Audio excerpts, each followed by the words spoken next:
You can turn empathy off, and there's a healthy way to do it and there's a not healthy way to do it. You avoid it, you run away from it, you numb it with drugs.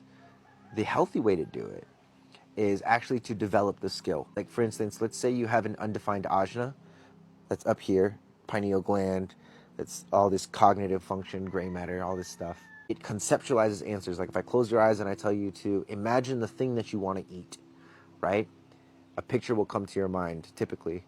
If you have a defined ajna, it ought to come. Maybe several things come. If you have an undefined ajna, maybe something somebody else was thinking of will come to your mind. Or you think about somebody else, what would they want to eat, and then what they want to eat comes to mind. So this is the empathy that we're talking about. You can either numb it or you can develop the skill. And developing psychic powers, especially in the ajna, is like not that hard. Okay, first, you got to get your body to be still. Okay, you need to be able to sit for at least 20 or 30 minutes. And a lot of people will stop at this stage. They'll be like, I can't sit for 20 minutes. I just can't do it. And it's like, well, okay, you can now, attempt to not numb yourself from your empathy, or you can learn to sit still, right? So a big part of it is getting the physical body to be still. Then the next thing you need to be able to do is you need to be able to visualize something.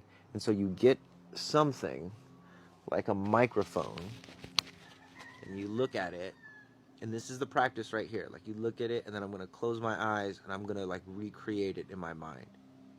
I'm going to let the image be drawn in my mind. I can open my eyes again, look at it. Like this is not a test. Okay, this is not a test. This is you practicing, right? And so after you do that, this is when you start to look at objects in your mind for what they are, which is shadows. Okay, this object is casting a shadow in my mind. The object is not in my brain. The object is out here. I close my eyes, I visualize it. It's a shadow in my mind. Because the instant I start thinking about something else, now that thing is the shadow in my mind. So understanding that with thoughts being shadows in your mind, if you are able to look at what's casting the shadows and either take accountability for it or not take accountability for it, in the sense that, oh, I'm thinking about this because my partner is thinking about this. Okay, well, why are you thinking about that? Why are you thinking about what your partner is thinking about? Or what is the impact of you thinking about what your partner is thinking about?